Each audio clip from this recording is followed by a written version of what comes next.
The Doom-inspired boomer shooter genre has been rising in recent years, and I've had one that I've had my eye on for a while. This one has a weird twist, and I'm going to let the creator of that twist explain it to you. So Hellscreen is a retro first-person shooter with a rear-view mirror and a hyper-stylized look. It has some Metroidvania elements. It's I've heard it described as aggressive on the eyes, which I quite like. It's an idea that I've had brewing in my head for 20 odd years or something, and it's very much a love letter to Doom and Quake, but also things like Jedi Knight, Alien Trilogy, the Alien vs Predator games. The elevator pitch is Doom with a rearview mirror, and I think that pretty much sums it up. Oh, like classic Doom, I should say. So you said you've had this idea for like quite a long time. Was it, what kind of came into fruition? Was it the rear view mirror idea, or was it just I want to make like a retro shooter of my own?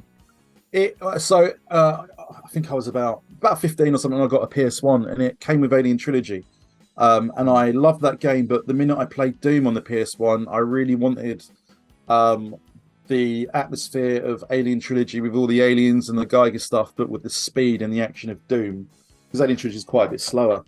And once I started thinking about that, that was kind of one seed about, oh, I'd like to make a game like that one day. Oh, wouldn't that be cool? And then years later on, when I decided I wanted to learn sort of Unity for myself, because I worked in the industry as a games artist, as an environment artist, so I never really knew how to program. So I wanted to learn how to make my own games, and I was like, cool, I'll do a first-person shooter. That makes sense. And then the rearview mirror came about as a joke that I had years prior, where I had this thing about I'm terrible at online first-person shooters because if someone sees me first, I'm dead. If I see them first, they're dead. But I was never quick enough. So it's like, well, how do you solve that from a design point of view? And I was like, oh, what about a rear view mirror? So it really didn't start off as a joke. I thought it was quite funny. But when I decided to learn Unity and like work out basically render textures where you can render a camera to an image and put that in the game. Like I was like, oh, I'm going to try the mirror, and then once I put it in, I was like, oh, maybe I should be able to fire behind me, and then oh, maybe I can try that, and maybe I can try that. And once I had the mirror in, it kind of designed itself, which was kind of awesome. And I felt like I was solving or discovering game design problems that I'd not really seen done that often before. And it was like, oh, cool, I can base it around this one mechanic and make something really tight, and then sort of carry on from this. That's how it sort of coalesced into what it is now. Like the art direction was like the art style rather was just a thing of like I want it to be video gaming. I want it to be somewhat lo-fi. And then initially it was going to be sort of like black, white, and red, but that felt a little too obvious. So that's why I started did the kind of blue thing, blue, red, and it just sort of carried on from there. Really. You mentioned about your experience being like an environmental artist, a VFX artist, if I'm right. Yeah, right. Yeah. How did you take that experience of being an environments guy, being a VFX guy, and take that into development? It ended up being that the game was very art driven in a sense that not in the same way like something like Journey where they think about the overall vision and the mood, but it was very much like, right, I know how long it takes me to make a certain size of environment. I know the kind of things I want to do with the environment. I know I want to light it in this way, and it just allowed me to kind of really get the look that I wanted because I already had the technical know-how and I didn't have to rely on anyone else, right? So in a weird kind of way, the art direction has been evolving even since I've unveiled it publicly. It's like always been changing and stuff or improving. But I think it was just this idea that like it was super empowering knowing that I could do all of the artwork. Like characters was like a bit of a stretch, but it wasn't. I designed the characters to be made in a certain way where it wouldn't take me forever or look rubbish, and the environments I know I could probably get there, so yeah, and even the lo-fi nature of the visual style, that was so I didn't have to worry about seams in textures or lining everything up. Like I could be really rough with it and really kind of a bit haphazard to get it done quickly, because originally the game was only going to be like a thing I work on for 6 months and I get it out and then I move on to the next thing. But as I got more interest from people and publishers, even quite early on, I was like, oh, actually, maybe this could be a full-on, product or game or whatever. And what made you want to go into that kind of commercial aspect? You mentioned about being able to have that kind of creative control, being able to do it yourself. So you work as a developer in environments. What made you want to break off and do your own thing? I think I always wanted to be working on my own games. I mean, I've wanted to work in games since I was 7, and I'm 38 now. So that's a long time of knowing what you want to do. I think that I got into the art side of it mostly because that came more naturally to me than programming or in particular maths. Mm. So I kind of went in that route, but I'd always been wanting to design my own games, and it just so happened that after several years in the industry, I ended up being a freelancer, and that afforded me more time to actually do my own projects and things. Whereas with my own thing, there's less room for me to get obviously less frustrated with other people, but if I decide that actually this project isn't working out, I can just can it, and I haven't got to bring that guilt with me. So that was kind of another thing. So it wasn't out of like a bitter hatred for the industry. You weren't like striking out of a company that did you wrong and scorned you. No. I mean, certainly, I knew if I ever wanted to make my own games with my own vision, I'd either have to spend a long time at a studio working my way up, which that felt like that was going to take forever, or strike out on my own. And so I decided to do the latter, really. That sort of ties into like not working with a publisher. Like I spoke to dozens of publishers, but none of them really felt like the right fit, or they didn't get it, or and again, when I was speaking to them and it looked like it was going the right way, I had this kind of feeling like, oh, do I really want to be answering to anyone? Even if that isn't the nature of the relationship, it's going to feel like that. So I that's kind of why I ended up being like, I've got enough money saved up from various contract work throughout the development. I figured I'd just stick with it and see it through by myself. Because if it comes out and it does well, that's on me. If it comes out and it bombs, that's also on me. But that's a different conversation. Yeah.